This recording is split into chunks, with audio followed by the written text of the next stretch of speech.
বাইতুল্লাহর দিকে তাকায় বলে, বাইতুল্লাহ, এ বাইতুল্লাহ, মক্কার কাফেররা আমাকে মক্কায় থাকতে দিল না, আমার বাপ দাদার ভিটা ছাড়া করলো। বাইতুল্লাহ, তোমাকে ছেড়ে আমার যেতে মন চায় না। বাইতুল্লাহ, আমার ইচ্ছা ছিল তোমার খেদমত করব, ইচ্ছা ছিল তোমার কাছে থাকব, কিন্তু মক্কার কাফেররা আমাকে থাকতে দিল না। সিরাতের কিতাবের মধ্যে আসে, আল্লাহর নবীর চোখের পানি পড়তে পড়তে রসুলের দাড়ি মোবারক ভিজে ভিজে টপ টপ করে আল্লাহ রসুলের চোখের পানি পড়তেছে। কারণ এই মক্কা হলো বাবার দেশ, এই মক্কা হলো মায়ের দেশ, এই মক্কা হলো জন্মভূমি। ঠিক কিনা বলেন? আমরা ঢাকা শহরে থাকি, মাঝে মাঝে যখন শরীয়তপুরে আসি, গ্রামের রাস্তাগুলা হাঁটি, এত ভালো লাগে, লাগে না? এত ভালো লাগে। নারীর একটা টানই আলাদা, দেশের মাটির একটা ঘ্রাণই আলাদা। জানেন, 10 বছর যে বিদেশ থাকেন, তারপরে বুঝবেন যে দেশ কি জিনিস। এই যে বিদেশে যায়, অনেক দেশে প্রোগ্রাম করতে, অনেক প্রবাসী ভাইয়েরা আইসা কান্না করে দেয়, হুজুর এক মুহূর্ত দেশ ছাড়া ভালো লাগে না। বলে, হুজুর বিদেশে থাকি আরামে, এসির নিচে থাকি, এসি গাড়ি নিয়ে চলি, দামি দামি রেস্টুরেন্টে খাই, কিন্তু মায়ের দেশ, বাবার দেশ, মাতৃভূমি, এই দেশের কথা কখনো ভোলা যায় না। ঠিক কিনা বলেন? আল্লাহ রসুল যে মক্কা থেকে মদিনায় হিজরত করলেন, নবীজি কি ক্ষমতার কারণে? ক্ষমতার জন্য, অর্থের জন্য, নেতা হওয়ার জন্য? না না না মুসলমান, একমাত্র আল্লাহর কোরআনের জন্য। ঠিক কিনা বলেন? এই কোরআনকে আল্লাহর জমিনে বাস্তবায়ন করার জন্য আল্লাহর নবী মক্কা থেকে হিজরত করে মদিনায় যায়। সাথে সাইয়েদেনা আবু বকর, ভালো করে কথাগুলো খেয়াল করেন, সাথে সাইয়েদেনা আবু বকর কিছু খাবার দাবার নিয়ে যায়, রসদপত্র নিয়ে যায়। মক্কা থেকে মদিনার দূরত্ব হলো বর্তমানে 550 কিলোমিটার। কয়শো কিলোমিটার? সেই 1500 বছর আগে 550 কিলোমিটার না, সেই সময় হবে 1500 কিলোমিটার। কারণ ওই সময় তো আধুনিক রাস্তাঘাট ছিল না। ঠিক কিনা বলেন? পাহাড়ি পথ পার হয়ে, মরুভূমির পথ, আঁকাবাঁকা পথ, জঙ্গলের পথ পার হয়ে মক্কা থেকে মদিনায় যেতে হয়েছে। বর্তমানের বিজ্ঞানীরা বলে সেই 1500 বছর আগে মুসলমানদের নবী মোহাম্মদ কিভাবে এই পথ পাড়ি দিয়া মক্কায় গেল, মদিনায় গেল, তাদের মাথায় ধরে না। দুনিয়ার মানুষের মাথায় ধরতে না পারে। আল্লাহ তাআলা কোরআনুল কারীমের মধ্যে বলছেন, ওয়া মা আরসালনাকা ইল্লা রাহমাতাল লিল আলামিন। আল্লাহু আকবার। নবী আপনি হলেন রহমত, আপনি হলেন বরকত। ঠিক কিনা বলেন? এবার সাইয়েদেনা আবু বকর হলেন আল্লাহ রাসূলের হিজরতের সাথী। সাইয়েদেনা আবু বকর বলে, আমি দেখি আল্লাহর নবীর হাত ধরে ধরে আমি নবীকে রাস্তা দিয়ে নিয়ে যাচ্ছি। আল্লাহর নবী পাথরের পথ পাড়ি দিতেছেন, পাথরের উপরে পাড়া দিয়ে দিয়ে যাচ্ছেন। এক একটা বড় বড় পাথর। আপনারা যারা হজে গেছেন, তায়েফে গেছেন, বড় বড় পাথর দেখছেন না? বিশাল বিশাল এক একটা পাথর। হযরত আবু বকর বলেন, সাইয়েদনা আবু বকর বলেন, আল্লাহর নবী প্রচন্ড সূর্যের আলোতে পাথর কিন্তু আরো গরম হয়ে যায়। জানেন, সূর্যের আলোতে পাথর কিন্তু আগুনের মতো গরম হয়ে যায়। সাইয়েদনা আবু বকর বলেন, আল্লাহর নবী এক একটা গরম পাথরের উপরে পাড়া দেয়, সাথে সাথে পাথরগুলো বরফের মতো শীতল হয়ে যায়। শুধু পাথরগুলো ঠান্ডা হয় না, আল্লাহর নবীর পা মোবারক যেই শক্ত পাথরে পড়ে, ওই পাথরটা একেবারে তুলার মতো নরম হয়ে যায়। আল্লাহর নবী ডাক দিয়া বলে, পাথর এইভাবে নরম হয়ে যাচ্ছ কেন? কারণ কি? পাথর ডাক দিয়া বলে, ওগো আল্লাহর নবী, নরম কেন হব না? আপনি কি মনে করছেন আপনাকে আমরা চিনি নাই? আপনি শুধু মানুষের না নবী না, আপনি আমাদেরও নবী। সাউন্ড বাড়া। আপনি শুধু আমাদের নবী না, আপনি শুধু মানুষের নবী না, আপনি আমাদের নবী। আমরা কিন্তু আপনাকে চিনতে ভুল করি নাই। আল্লাহু আকবার। সাইয়েদনা আবু বকর বলে, আল্লাহর নবী পাথরের উপরে পাড়া দিলে পাথরগুলো তুলার মতো নরম হয়ে যায়। শুধু পাথরই তুলার মতো নরম হয় না, রাস্তার গাছগুলো দেখে আল্লাহর নবীকে সালাম দেয়, আসসালামু আলাইকা ইয়া রাসূলুল্লাহ। আল্লাহর নবী ডাক দিয়া বলে, গাছ সালাম দিলা কারণ কি? গাছগুলো বলে, কেন সালাম দিব না? আপনি জানি না আপনি আমাদেরও নবী। আল্লাহু আকবার। সাইয়েদনা আবু বকর বলেন, আল্লাহর নবীকে গাছ সালাম দেয়, পাথরগুলো সালাম দেয়, আকাশের মেঘমালা আল্লাহর নবীর মাথার উপরে ছায়া দেয়। আকাশের মেঘমালা আল্লাহর নবীকে ছায়া দেয়, আল্লাহর নবীর শরীরে রোদের তাপ লাগতে দেয় না। সাইয়েদনা আবু বকর বলেন, প্রত্যেকটা গাছ আল্লাহ রসুলকে সালাম দিতেছে, আর ওই পাথরগুলো ডাক দিয়া বলে, নবীজি আপনি আমার উপর একটু পাড়া দেন, আপনার পা মোবারক আমার গায়ে লাগুক, আমি ধন্য হয়ে যাই। সেই নবীর উম্মত আমরা, সুবহানাল্লাহ বলেন। আল্লাহ তাআলা সেই নবীর কথা কোরআনের মধ্যে বলছেন, মা কানা মুহাম্মাদুন আবা আহাদিম মির রিজালিকুম ওয়ালাকিন রাসূলুল্লাহি ওয়া খাতামান নাবিয়্যিন।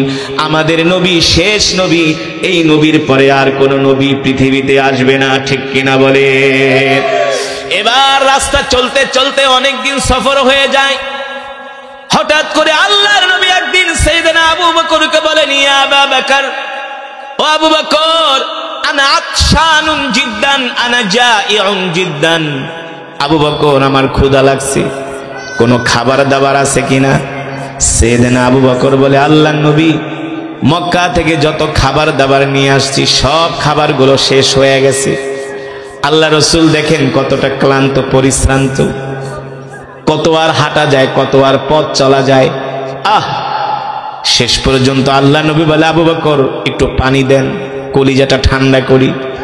সাইয়েদনা আবু বকর বলে, আল্লাহ নবী পানিও শেষ, আমার কাছে পানিও নাই।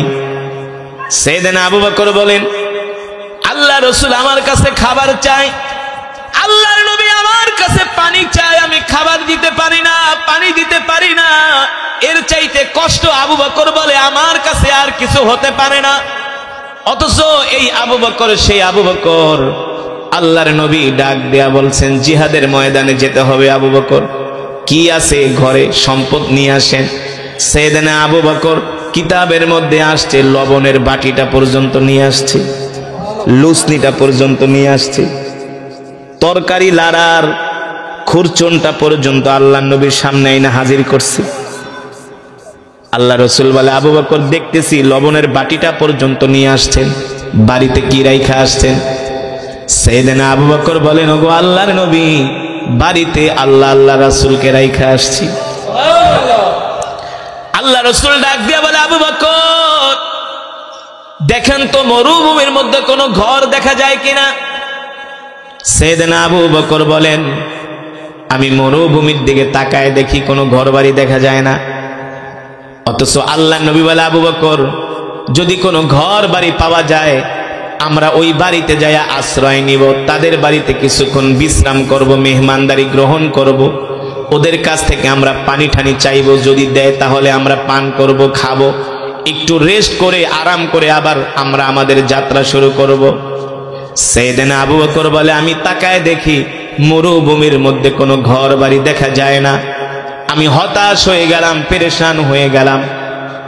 সাইয়েদনা আবু বকর বলেন, আমি 10 কদম দিতে না দিতে দেখি আমার চোখের সামনে মরুভূমির মধ্যে একটা ঘর চোখের সামনে ভেসে উঠেছে।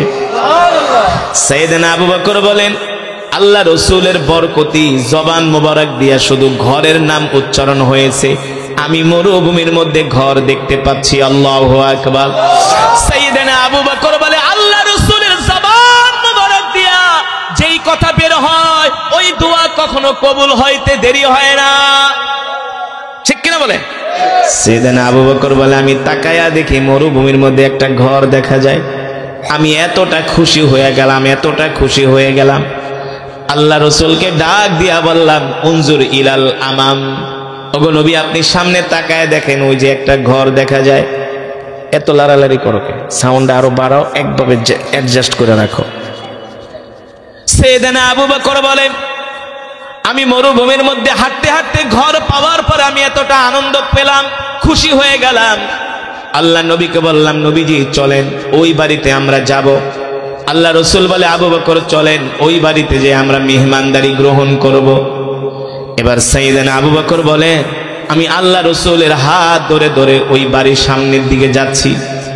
যখন বাড়ির সামনে পৌঁছালাম, দেখি ছোট্ট একটা ঘর, ভিতর থেকে ঘরের দরজা লাগানো, ভিতর থেকে ঘরের দরজা লাগানো। আল্লাহ রসুল বললেন, আবু বকর যান যান ঘরের দরজায় নক করেন।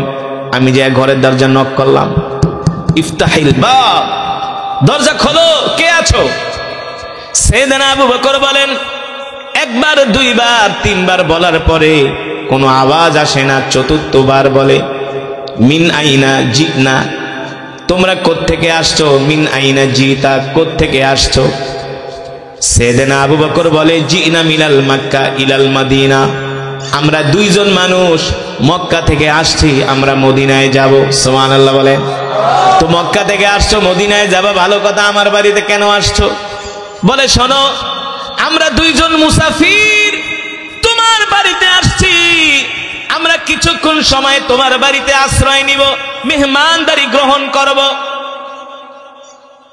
এই কথা শোনার পরে ওই ঘর থেকে আওয়াজ আসে, পথিক, হয়তোবা তোমরা আমাকে চিনো না, আমাদের পরিচয় জানো না, আমরা গরিব মানুষ, আমার স্বামীর নাম হলো আবু মাবাদ, আমার নাম হলো উম্মে মাবাদ, আমার স্বামী বকরি চড়ায়, আমরা এতটাই গরিব, তোমরা আমার বাড়িতে আসছো, ভালো কথা, কি কারণে আসছো?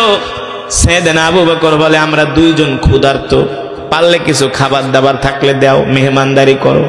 বলে, নাহনু ফাকিরুন জিদ্দান, আমরা গরিব মানুষ, আমাদের ঘরে কোনো খাবার দাবার নাই, একটু পানি থাকলে পানি দাও। বলে, পানিও নাই, আমার স্বামী বকরি চড়াতে গেছে, আসার সময় পানি নিয়ে আসবে, সেই পানিগুলো আমরা পান করব।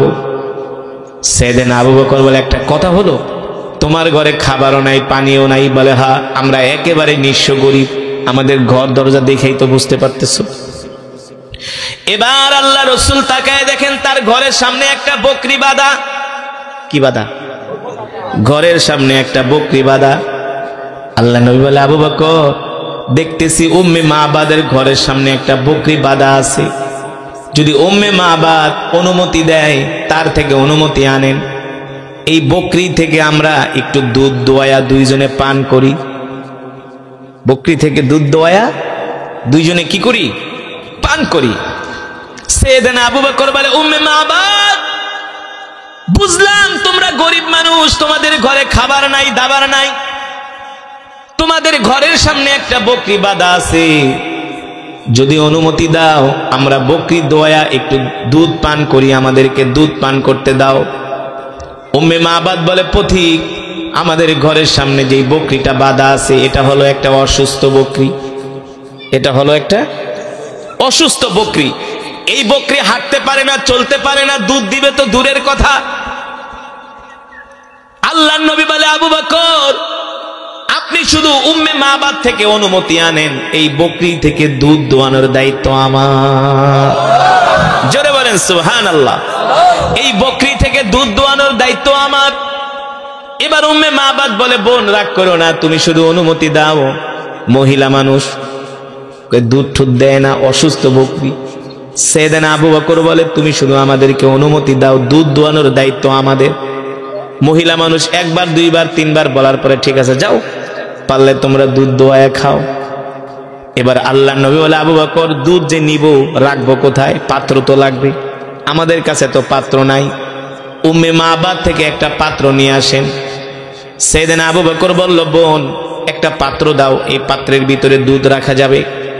উম্মে মাবাদ ঘর থেকে একটা ছোট পাত্র দিলেন। আল্লাহ নবী বললেন, এই ছোট পাত্রে হবে না, বড় পাত্র লাগবে। মহিলা মানুষ, কারে বলতেছি, অসুস্থ বকরি, দুধ দেয় না, আবার বড় পাত্র, বুঝেন নাই? তার একটু খটকা লাগলো, সন্দেহ হলো, কে এভাবে আমাকে ডিস্টার্ব করে?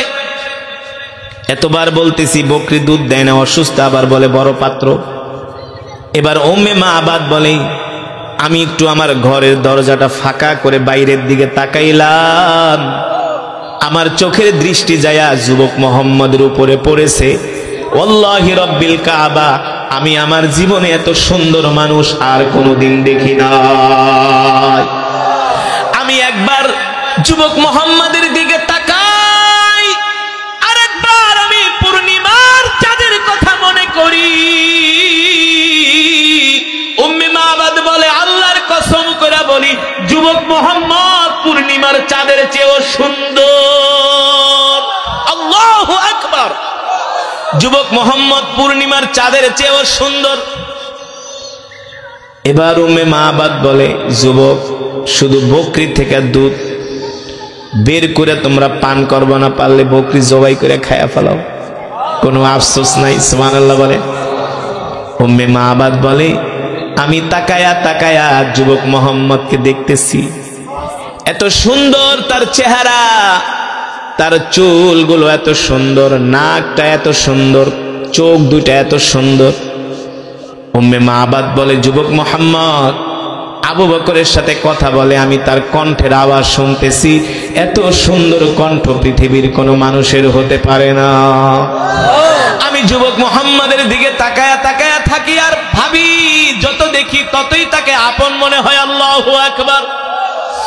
আর যুবক মোহাম্মদ আমার বাড়িতে ঢোকার সাথে সাথে আমার বাড়িটা জান্নাতের ঘ্রাণে ভরে গেছে। মনে হয় আমার বাড়ি থেকে জান্নাতের খুশবুর ঘেরান বের হচ্ছে।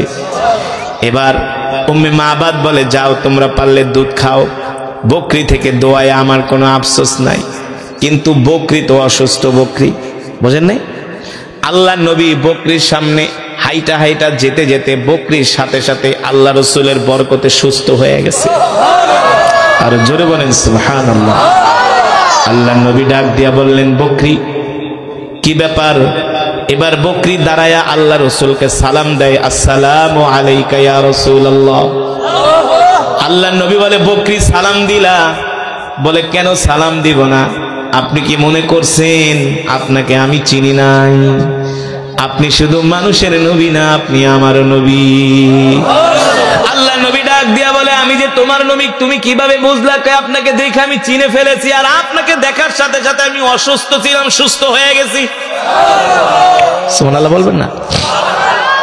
বকরি বলে, আমি ছিলাম অসুস্থ, হাঁটতে পারতাম না, চলতে পারতাম না, আপনার বরকতি দৃষ্টি আমার উপর পড়ার সাথে সাথে আমি সুস্থ হয়ে গেছি। ও মুসলমান, এই নবী তো সেই নবী, রাহমাতুল লিল আলামিন। সাহাবায়ে কেরাম বদরের প্রান্তরে গেছে যুদ্ধ করার জন্য। যুদ্ধ করতে হলে তো পানি প্রয়োজন, বুঝেন নাই? প্রথম যেই কূপটা সেটা কাফেররা দখল করে নিয়ে গেছে, মিষ্টি পানির কূপ। কিন্তু মুসলমানরা যেখানে তাবু গেড়েছে সেখানে একটা পানির কূপ আছে, ওই কূপের পানি হলো লবণাক্ত, তিতা, লবণাক্ত। সাহাবায়ে কেরাম এসে বললেন, নবীজি আমার একটা পানির কূপ পেয়েছি, কিন্তু পানি হলো তিতা, এই পানি মুখে দেওয়া যায় না। আল্লাহ নবী বললেন, আমাকে তোমরা নিয়ে চলো। আল্লাহ রসুলকে নিয়ে যাওয়া হলো। নবীজি মুখ থেকে একটু থুতু বের করে, লালা বের করে কূপের মধ্যে ফেললেন, সাথে সাথে লবণাক্ত পানি মিষ্টি হয়ে গিয়েছে। সেই কূপটা আজও পর্যন্ত বদরের প্রান্তরে আছে, আজও পর্যন্ত আছে। সেই কূপ কিয়ামত পর্যন্ত থাকবে। সুবহানাল্লাহ বলেন। আমাদের নবী হলো রহমতের নবী, বরকতের নবী। শুধু এখানেই শেষ না রে মুসলমান। আল্লাহ নবীর বয়স যখন 12 বছর, কত বছর? চাচা আবু তালিবের সাথে ব্যবসা করার জন্য আল্লাহ নবী মক্কা থেকে সিরিয়ার উদ্দেশ্যে রওনা দিয়েছেন। জর্দানের সীমান্তবর্তী এলাকায় যখন গেলেন, আল্লাহ নবী একটু টায়ার্ড হয়ে গেলেন। চাচা আবু তালিবকে ডাক দিয়া বললেন, আম্মি আনা মারিদুন জিদ্দান, আমি তো অসুস্থ হয়ে গেছি, আমার খারাপ লাগতেছে, আমাকে কোনো একটা জায়গায় নিয়ে বিশ্রাম করান, আরাম করান। চাচা আবু তালিব বললেন, ভাতিজা এই মরুভূমির মধ্যে আমি তোমাকে কোন জায়গায় বসাবো? মরুভূমির মধ্যে তো কোনো গাছপালা নাই। চাচা আবু তালিব তাকায় দেখেন মরুভূমির মধ্যে একটা মৃত গাছ, এই গাছের ডালগুলো উলি পোকায় খেয়ে ফেলেছে। আল্লাহ নবী বললেন, চাচা আপনি আমাকে ওই গাছের নিচে নিয়েই বসান। চাচা আবু তালিব যখন আল্লাহ রসুলকে ওই মৃত গাছের নিচে নিয়ে বসালেন, সাথে সাথে মৃত গাছ আল্লাহ রসুলের বরকতে জীবিত হয়ে গেছে। সেই গাছ আজও পর্যন্ত আছে, নাই? এগুলো হলো আল্লাহ রসুলের মুজিজা, এগুলো হলো আল্লাহ রসুলের বরকত। ওই গাছকে বলা হয় সাহাবী গাছ। ওই গাছকে আমার পর্যন্ত আল্লাহ দুনিয়ার জমিনে টিকায় রাখবে। আল্লাহু আকবার। মুসলমান, শুধু এখানে শেষ না। ওই যে বকরির কথা মনে আছে নাকি? হ্যাঁ, আল্লাহ নবীকে দেখা বকরি সুস্থ হয়ে গেছে। এবার আল্লাহর নবী বকরিকে বলেন, বকরি আমরা মক্কা থেকে আসছি, মদিনায় যাব, তোমার থেকে একটু দুধ পান করব, অনুমতি দিবে কিনা?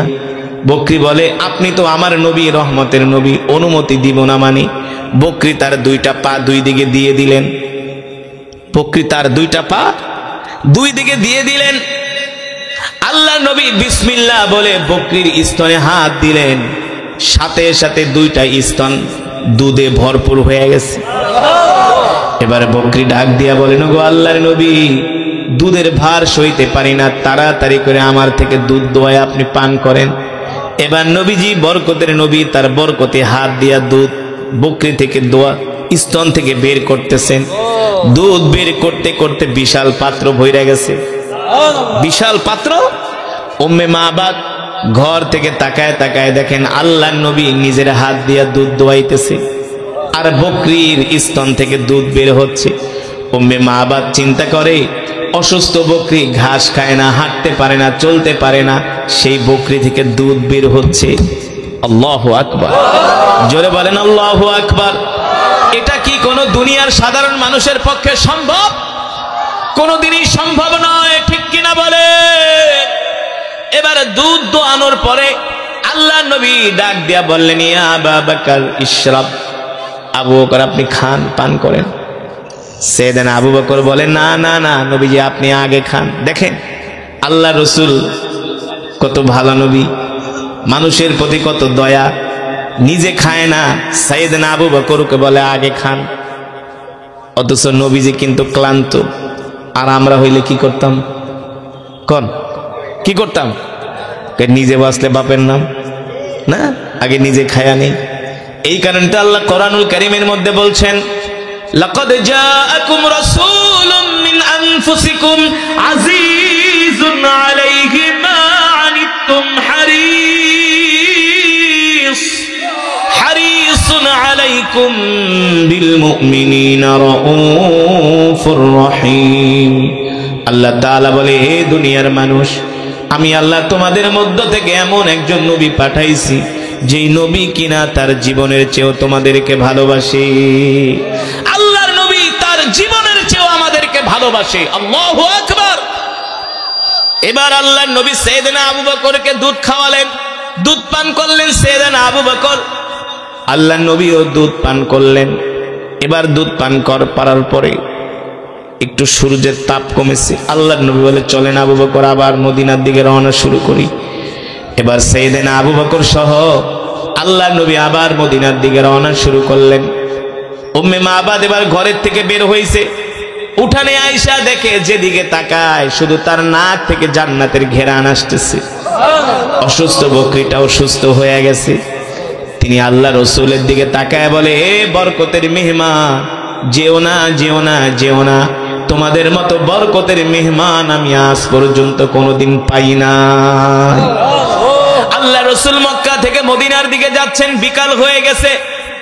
আবু মাবাদ, উম্মে মাবাদের স্বামী আবু মাবাদ বকরি চড়ায়া বাড়িতে আসছে। আয়েশা দেখে তার বাড়ির থেকে আজকে ঘেরান বের হইতেছে। স্ত্রীকে ডাক দিছে, এই স্ত্রী ব্যাপার কি, আজকে বাড়ি থেকে এত ঘেরান বের হচ্ছে, কারণ কি রে? উম্মে মাবাদ ডাক দিয়ে বলে, স্বামী গো ঘরের ভিতরে আসে, শুধু বাড়ি থেকে ঘেরান বের হয় না, আরো খবর আছে। দেখেন দেখেন অসুস্থ বকরিটাও সুস্থ হয়ে গেছে। কই কিভাবে হইল? বলে, আপনি যখন সকালবেলা বের হয়েছেন, ভর দুপুরে দুইজন মেহমান আসছে আমাদের বাড়িতে। স্বামী গো, একজনের চেহারা এত সুন্দর এত সুন্দর, যার দিকে তাকায়া থাকলে শুধু তাকায়াই থাকতে মন চায়। বলে, এই মেহমান কোত্থেকে আসছে? বলছে, মেহমান তারা মক্কা থেকে আসছে, মদিনায় যাবে। সুবহানাল্লাহ বলেন। বলছে, মেহমান মক্কা থেকে আসছে, মদিনায় যাবে। বলস কি? বলে, হ্যাঁ মদিনায় যাবে। বলে, হ্যাঁ। নবী গো, স্বামী গো শোনেন, এই মেহমানকে দেখা, ওই নবীকে দেখা আমাদের অসুস্থ বকরি সুস্থ হয়ে গেছে। সাইয়েদনা আবু বকর সাথে ছিলেন বলে তার সাথে একজন সঙ্গীও ছিল। তাদের ব্যবহার এত সুন্দর, তাদের আচরণ এত সুন্দর, তাদের ব্যবহার দেখলে যে কোনো মানুষ মুগ্ধ হয়ে যাবে। মানুষের ব্যবহার, সাধারণ মানুষের ব্যবহার এত সুন্দর হতে পারে না। উম্মে মাবাদের স্বামী আবু মাবাদ বলে, স্ত্রী রে, আমি বুঝতে পেরেছি আমার বাড়িতে আজকে কে আসছে। আমার বাড়িতে দুনিয়ার কোন সাধারণ মানুষ আসে নাই, আমার বাড়িতে আখেরি নবী এসেছে। আল্লাহু আকবার, আখেরি নবী আসছে। স্ত্রী তাড়াতাড়ি চল, ঘটি বাটি যা আছে গাছটি বস্তা সব লয়া চল, মদিনায় যাই। ওই নবীর কথা আমি আমার ধর্মীয় কিতাবের মধ্যে পড়ছি। শেষ জামানায় একজন নবীর আগমন হবে, তিনি মক্কা থেকে হিজরত করে এই পথে মদিনায় যাবে। আমি ওই নবীকে পাওয়ার জন্যই এই মরুভূমির মধ্যে ঘর বানাইছি, কিন্তু নবীকে দেখতে পারি নাই, তিনি মদিনায় চলে গেছে। আমি বকরি চড়াতে গিয়েছিলাম। শোন স্ত্রী, আর দেরি করব না, চলো আমরা মদিনায় যায়া সেই নবীর হাতে হাত রেখে কালেমা পড়ে মুসলমান হয়ে যাব। আল্লাহু আকবার, জোরে বলেন আল্লাহু আকবার। মুসলমান, সেই আখিরি নবীর উম্মত আমরা, যেই নবীর হাতে থাকবে জান্নাতের চাবি। ঠিক কিনা বলে? যেই নবীর আগে কেউ জান্নাতে যেতে পারবে না। হাসরের ময়দানে সেই নবী রহমাতুল লিল আলামিন যদি কোনো মানুষের জন্য সুপারিশ না করে, সেও জান্নাতে যেতে পারবে না। আমরা সেই রসূলের উম্মত, খুশি নাকি বেজার? আসুন আজ থেকে এই রজব মাস, এই মাসে আল্লাহর রসূল মেরাজ করেছিলেন, আল্লাহর বাড়িতে গিয়েছিলেন আরশে আজিমে। সেখানে যাওয়ার পরে নবীর উপরে অত্যাচার করলো, নির্যাতন করলো, জুলুম করলো, আল্লাহ নবীকে মিথ্যাবাদী বলে সাব্যস্ত করলো। অথচ আল্লাহ তাআলা কোরআনুল কারীমের মধ্যে বলছেন, ওয়ামা আরসালনাকা ইল্লা রাহমাতাল লিল আলামিন। সুবহানাল্লাহ বলেন। মক্কার কাফেররা আমার নবীকে বলে মিথ্যাবাদী, আর আল্লাহ রাব্বুল আলামিন বলেন নবী আপনি হলেন রহমত। সুবহানাল্লাহ বলেন। ও মুসলমান, আজকে তো আমরা কোরআনের মাহফিলে আসছি, আমাদেরকে কেউ বাধা দেয় নাই, দিছে? কিন্তু এমন একটা সময় ছিল, সেই 1450 বছর আগে, এই কোরআনের কথা বলার কারণে আল্লাহর নবীর উপরে মক্কার কাফেররা অকাথ্য নির্যাতন করেছে, ঠিক না? আমরা মুসলমানরা এখন সময় পাইলেও মসজিদে যায় নামাজ পড়ি না, কোরআনের মজমায় আসি না, আছে কি আছে না? আজকে মুসলমানের কাছে নামাজ ভালো লাগে না, দিন ধর্ম ভালো লাগে না, কোরআনের মাহফিল ভালো লাগে না। আজকে মুসলমানদের কাছে ভালো লাগে নাটক, সিনেমা, ঠিক কিনা বলেন? অথচ আল্লাহর নবী এই কোরআনের জন্য উহুদের ময়দানে দান মোবারক শহীদ করেছেন, তায়েফের ময়দানে রক্ত দিয়েছেন। শুধু তায়েফের ময়দানে রক্ত দেয় নাই রে মুসলমান, এই কোরআনের জন্য আল্লাহর নবীকে নিজের মাতৃভূমি ছাড়তে হয়েছে, ঠিক কিনা বলেন? হাসরের ময়দানে আল্লাহর নবী বলবেন, উম্মতরা আসো, আমি তোমাদেরকে নিয়ে জান্নাতে প্রবেশ করব। তখন অনেক মুসলমান আইসা আল্লাহ রসুলের সামনে দাঁড়াবে। আল্লাহর নবীকে বলবে, নবী গো, আমরা তো আপনার উম্মত, আপনি আমাদের জন্য আল্লাহ তাআলার কাছে সুপারিশ করেন। আল্লাহর নবী সেই দিন ডাক দিয়া বলবে, তোরা আমার উম্মত না, আজকে তোদের 3.5 হাত বডির মধ্যে কোনো উম্মতের চিহ্ন পাওয়া যায় না। দেখ, আমি নবী কোরআনের দাওয়াত দিতে গিয়ে কাফেরদের পাথরের আঘাত খেয়েছি, ঠিক কিনা বলেন? ও মুসলমান, আল্লাহর নবী কতটা কষ্টের মধ্যে থেকে, কতটা দুঃখের মধ্যে থেকে আল্লাহর নবী কোরআনের দাওয়াত দিয়েছেন। আল্লাহর রসূলের নবুয়তের বয়স যখন 10 বছর, আল্লাহ রসূলের একজন শক্ত খুঁটি ছিলেন মক্কায়, তার চাচার নাম হলো আবু তালেব। নাম কি? চাচার নাম ছিল আবু তালেব। এই চাচা আল্লাহ রসূলের জন্য এমন একটা শক্ত খুঁটি ছিল মুসলমান।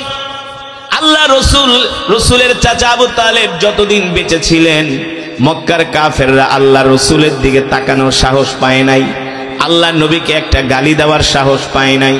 সেই 10ম হিজরিতে নবুয়তের 10ম বছরে আল্লাহ রসূলের চাচা আবু তালেব ইন্তেকাল করলেন। আবু তালেব ইন্তেকাল করার পরে মক্কার কাফেররা আল্লাহর নবীর উপরে এতটাই নির্যাতন বাড়িয়ে দিলেন, এতটাই অত্যাচার বাড়িয়ে দিলেন, আল্লাহ রসূলের উপরে নির্যাতনের অত্যাচারের স্টিম রুলার তালা এমন ভাবে চালালেন, আল্লাহ রসূল রাস্তায় বের হলে মক্কার কাফেরেরা আল্লাহর নবীর চলার পথে রাস্তার মধ্যে তারা কাটা বিছায়া দেয়। নাউজুবিল্লাহ বলেন। আল্লাহর নবী নামাজে দাঁড়ায়, নবী যখন সেজদায় যায় তার পিঠের মধ্যে উটের নাড়ি বরিয়ে এনে আল্লাহ রসুলের পিঠের উপরে চাপায় দেয়। কত নির্যাতন করেছে আল্লাহ রসুলের উপরে। ঠিক চাচা আবু তালিবের ইন্তেকালের মৃত্যুর ঠিক চাচা আবু তালেবের মৃত্যুর 5 মাসের মাথায় রসুলের প্রিয়তমা স্ত্রী আম্মাজান খাদিজার ইন্তেকাল হয়ে যায়। এখন মক্কার জমিনে চাচা আবু তালিব নাই, আল্লাহ রসুলের স্ত্রী আমাদের আম্মাজান খাদিজাও নাই। নবীজি মক্কার জমিনে আরো অসহায় হয়ে পড়েন, মক্কার জমিনে আরো একা হয়ে পড়েন। এবার আল্লাহ নবী বলেন, দেখি মক্কার মানুষরা কালেমার দাওয়াত গ্রহণ করে না, কোরআনের দাওয়াত গ্রহণ করে না। শেষ পর্যন্ত আল্লাহ রসুল মক্কা থেকে তায়েফে যান কোরআনের দাওয়াত দেওয়ার জন্য। কোথায় যান? আল্লাহ নবী 15 মাস তায়েফের ময়দানে ছিলেন। 15 মাসে একটা কাফেরও কালেমা পড়ে মুসলমান হয় নাই। আল্লাহ নবীর হৃদয় ভেঙে যায়, আল্লাহ রসুলের হৃদয়টা ভেঙে খান খান হয়ে যায়। আল্লাহ নবীর কালেমার দাওয়াত তো তায়েফের কাফেরেরা গ্রহণ করলই না।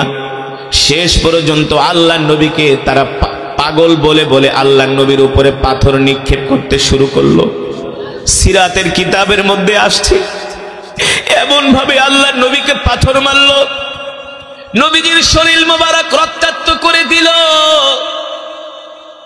1 কিলোমিটার 2 কিলোমিটার 3 কিলোমিটার রাস্তা না, আল্লাহ নবীকে মক্কার কাফেররা 5 কিলোমিটার রাস্তা দৌড়াইছে আর নবীর উপরে পাথর মেরেছে। এক একটা পাথরের আঘাতে আল্লাহর নবীর শরীর ক্ষত বিক্ষত হয়েছে, আল্লাহ রসুলের শরীর মুবারক থেকে রক্ত ঝরেছে।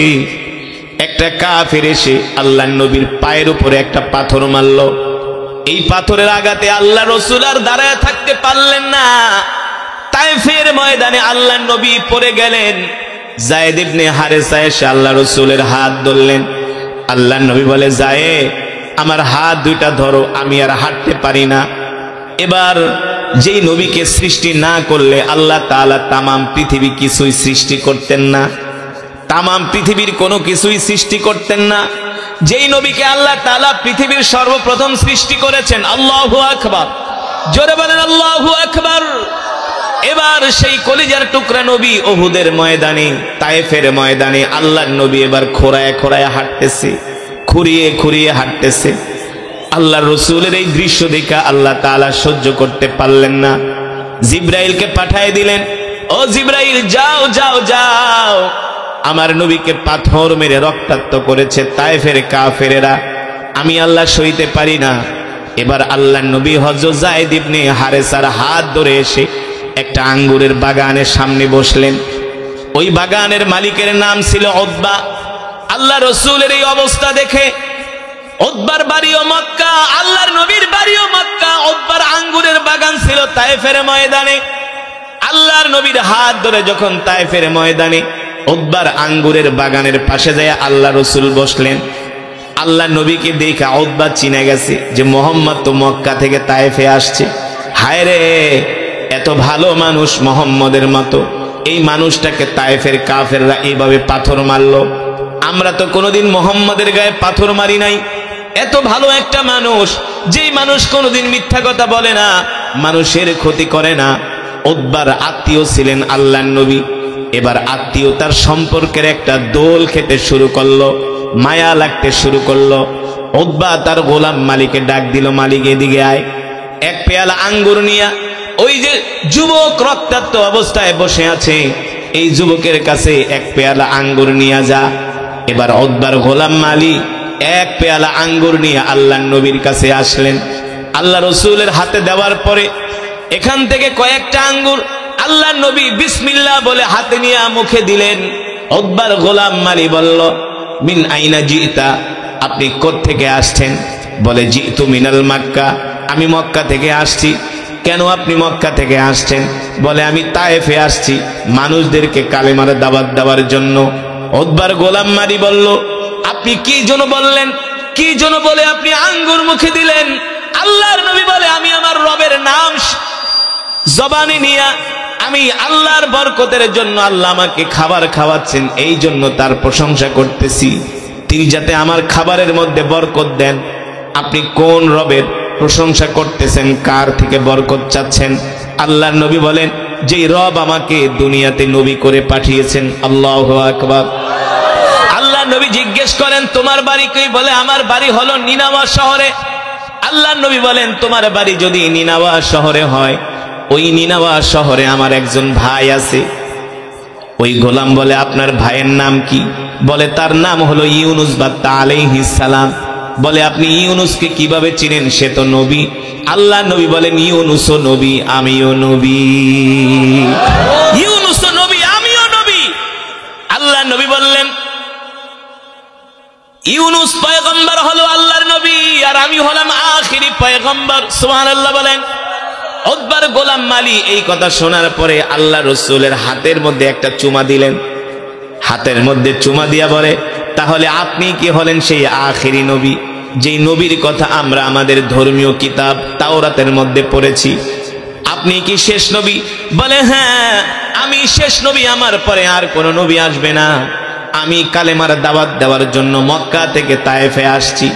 উতবার গোলাম মালি বলল, আমি আপনাকে চিনতে পেরেছি, আপনি দুনিয়ার কোন সাধারণ মানুষ না, আপনি হলেন আল্লাহর পয়গম্বর। আমি তো আপনাকে পাওয়ার জন্য এই বাগানে গোলামি করতেছি। আল্লাহু আকবার। উতবার গোলাম মালি বলে, আপনি আর দেরি করবেন না, আমাকে কালেমা পড়ায় মুসলমান বানায় দেন। এবার উতবার গোলাম মালি আল্লাহ রসুলের হাতে হাত রেখে কালেমা পড়ে মুসলমান হয়ে গেলেন। দূর থেকে উতবা দেখতেছে যে তার গোলাম আল্লাহ রসুলের সাথে কথা বলতেছে। উতবা ডাক দিছে, তাআলাউ ইয়া শাবাব, এই যুবক এদিকে আয়। ওই লোকের সাথে কি কথা বলস? বলে, এই লোকের সাথে কথা বললে আপনার সমস্যা কি? বলে, বেটা চিনস? এই লোককে আমি চিনি, ওই হলো আমাদের ভাতিজা, ওর নাম হলো মুহাম্মদ, মক্কা থেকে আসছে। হুয়া মাজনুন, সে হলো একটা পাগল। বলে, নাউজুবিল্লাহ। সে হলো একটা মিথ্যাবাদী। বলেন নাউজুবিল্লাহ। উতবার গোলাম মালি বলে, মুনিব শোনেন, আপনি যেই লোককে পাগল বলতেছেন, আসলে সে পাগল না, তাকে যারা পাগল বলে তারাই হলো পাগল। বলল, তুই আমাকে পাগল বললি? বলে, হ্যাঁ, তার মতো একটা ভালো মানুষকে যে পাগল বলতে পারে, সে কোনোদিন ভালো মানুষ হতে পারে না। ঠিক কিনা বলেন? মালিক, আপনি শোনেন, আমি তার পরিচয় জানতে পেরেছি, সে দুনিয়ার কোন সাধারণ মানুষ না, তিনি হলেন আখিরি পয়গম্বর মুহাম্মাদুর রাসূলুল্লাহ সাল্লাল্লাহু আলাইহি ওয়াসাল্লাম। আমি তার হাতে হাত রেখে কালেমা পড়ে মুসলমান হয়ে গেছি। সুবহানাল্লাহ বলেন। উতবা বলে, তুই কি করলি? বলে, হ্যাঁ, তিনি সত্য নবী, তার কথা আমরা আমাদের ধর্মীয় কিতাবের মধ্যে পড়েছি। তার কথা আমরা আমাদের ধর্মীয় কিতাবের মধ্যে পড়েছি। এবার আল্লাহর নবী ওই মালিকে কালেমা পড়ায় মুসলমান বানায় দিলেন। নবী আবার মক্কা থেকে চলে আসলেন, তয়েফ থেকে চলে আসলেন মক্কায়। তয়েফ থেকে মক্কায় আসার পরে মক্কার কাফেররা আল্লাহ নবীর উপরে আরো নির্যাতন বাড়ায় দিল, আরো অত্যাচার বাড়ায় দিল। আল্লাহ তাআলা তার হাবিবকে ডাক দিয়া বললেন, হাবিব, আপনি আর মক্কায় থাকবেন না, এবার মক্কা থেকে হিজরত করে আপনি মদিনায় চলে যান। ও মুসলমান, একমাত্র দ্বীনের জন্য আল্লাহর নবীকে তার বাপ দাদার ভিটা ছাড়তে হয়েছে। আপনাদেরকে যদি বাপ দাদার ভিটা ছাড়া করে, আপনারা কি করবেন? বলেন, কি করবেন? বাংলাদেশের কক্সবাজারে 20 লক্ষ রোহিঙ্গা আছে, রাখাইনের মুসলমান। আমরা মাঝে মাঝে উখিয়াতে ওয়াজ করতে যাই, লক্ষ লক্ষ রাখাইনের মুসলমানরা আছে ওয়াজ শুনতে। আয়েশা বলে, হুজুর, আমরা আবু বকর রেডি থাকবেন, যে কোনো সময় আমরা মক্কা থেকে হিজরত করে চলে যেতে পারি মদিনায়। আল্লাহ নবী যেই দিন মদিনায় যায়, সিরাতের কিতাবের মধ্যে আসছে, মদিনা থেকে 3 কিলোমিটার দূরে যায় আল্লাহ নবী বারবার মক্কার দিকে তাকায় আর কান্না করে। মক্কার দিকে তাকায়। আল্লাহ জান্নাতের সুসংবাদ দিয়েছেন, তারপরও সেই